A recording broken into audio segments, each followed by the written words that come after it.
Hey guys, welcome back to the Comic Book Lowdown. I'm Wellington, coming at you guys at 1 a.m. If you guys can hear above me, there's a lot of singing and music going on. And so naturally I'm not going to be able to really go to sleep. I don't expect a lot of people to watch this video. This was actually, I'm doing this video per request from a YouTuber. I should have been prepared for his name. I don't even know if he's actually subscribed to me. Let me check if...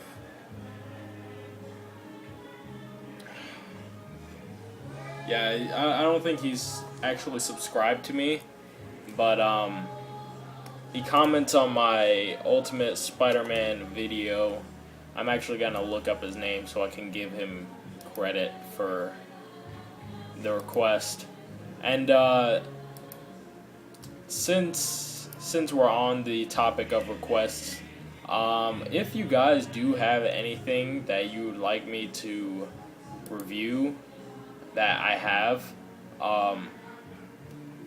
I'll do a review on it if you ask, if I haven't already. So I mean, like, if you want a review on The Walking Dead volume number 3, I already have that. So but this I kind of have and then kind of don't have. And the user's name is Sladjana Magistrovic Strojik. Hard name for me to say. I'm guessing he's not from America, because yeah, I mean, the name itself is kind of hard to say.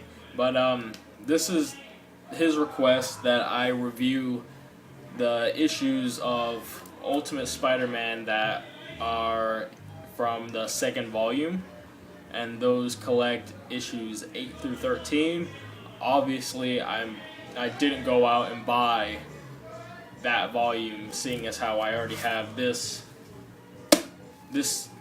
big guy right here collecting the first 39 issues. So I went ahead, cracked this open again for the first time since actually finishing reading it.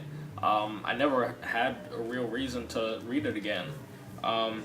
So I actually thank him for requesting this, because I was wondering when I was going to actually start reading this again. I read my Amazing Spider-Man omnibus every now and then, because it's just stories that you can just jump into, whereas this is kind of like, you gotta read arcs of it to really get it. But so anyways, reviewing issues 8 through 13. So one of my favorite story arcs in this whole omnibus, and from all the from everything I've read so far, and just opening 2. It's gonna be hard to show you guys this stuff because, you know, this is such a big thing. I'm actually gonna take the slip cover off so I can get a better grip and I'm not dropping the book. But here's the cover. Here's the cover to number 8. And I love. Here's one thing that I love, absolutely love about this book.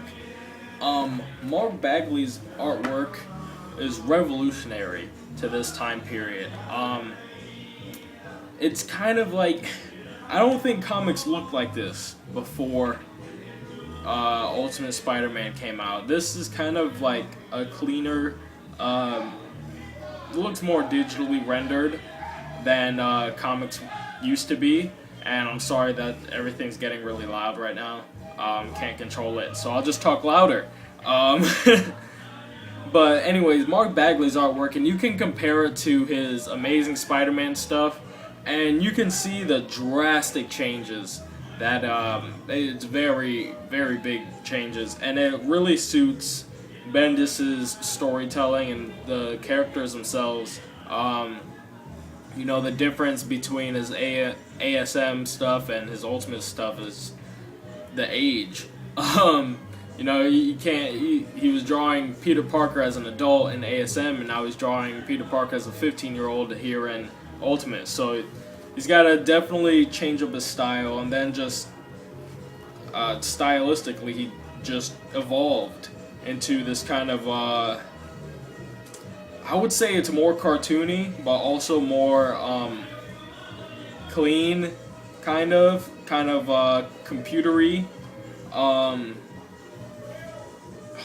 This is such a good story. I love this book. Issue 13 is like the first issue of Shocker. First time you get Shocker in Ultimate Universe. Not that that's a big deal.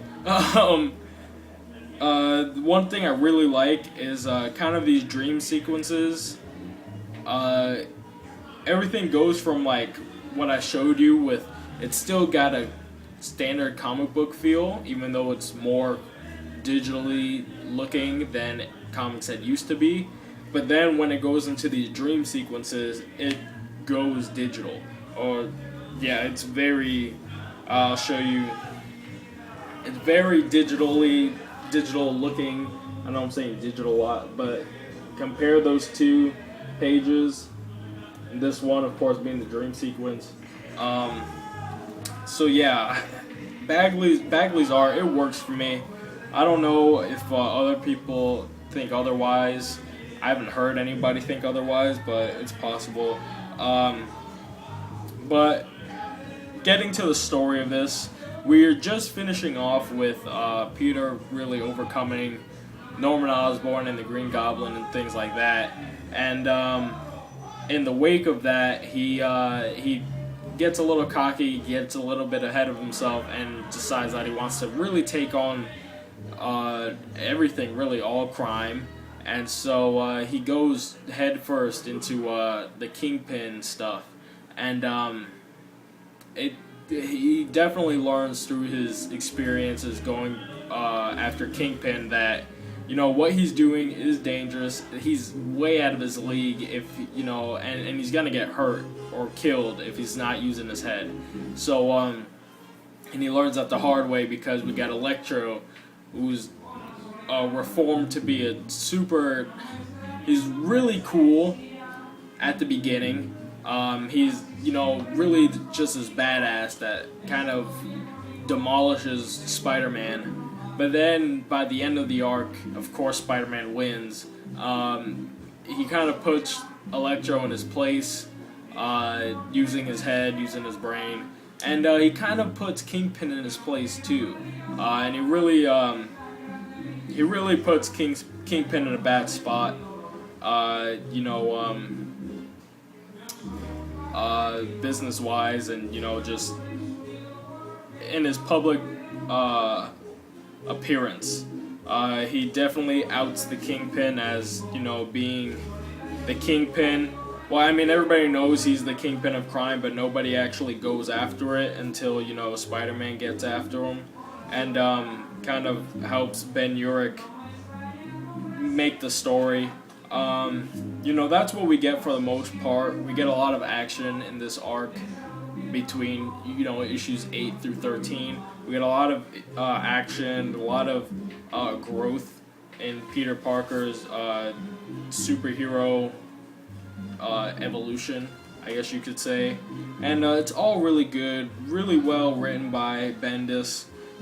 You know, Bendis can be very polarizing. A lot of people either love him or hate him, and a lot of people love and hate him. They love some of his stuff and they hate some of his stuff.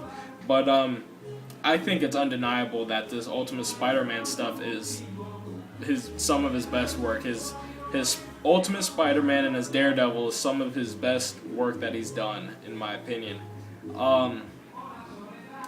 And my favorite issue throughout this story arc, throughout this volume 2, is the final issue, issue 13, where it doesn't actually have any Spider-Man in it. You know, everything between the Kingpin and Electro and those guys, it gets wrapped up in issues 8 through 12. And issue 13 is when Peter Parker outs himself to Mary Jane. And it's really just an issue of talking between the two. And, you know, of course, an issue of talking, that's where Bendis excels in his writing. He definitely knows how to write characters' dialogue. And I think it just really works. And you know, we get a standard 9-panel grid. We from Bagley, we get a lot of that, and I don't know how he does it. Bagley really reuses the same drawing over and over again for faces, for close-ups. This is a really close-up issue, and he just makes it work. It's just he's so good. He's such a great artist. He's one of my favorites, and dialogue isn't wasted in here. I know Bendis sometimes wastes dialogue, but in this, dialogue is not wasted. It always serves a purpose, whether it be to set up a joke or whether it actually has some kind of meaning. They're in school at one point and they're listening to the Nixon tapes, kind of incriminating himself with the Watergate scandal, and you know, in the class they're kind of reviewing these tapes, and Peter comes to the conclusion, and he makes the comparison to really himself, that he thinks that he is untouchable, unstoppable, and he makes that comment about Nixon, but it's really directed at himself, and we get a lot of character growth through that scene. And you know, it's just some classroom scene. So you know, Bendis does a lot of great work in this book. There's so many great arcs in this. I might just go ahead and read them again, maybe do some reviews on it if you guys want, but and you know, check out what this book actually looks like without the cover. Awesome looking book. Yeah, so that's it for me, guys. I'm Wellington, signing off the Comic Lowdown. Sunday brunch on my channel pretty much today, now that it's 1 a.m. Sunday brunch today, starts around 12 to 12:30, and yeah, so tune in for that. Anyways, Wellington signing off for the Comic Book Lowdown. I'll see you guys next time.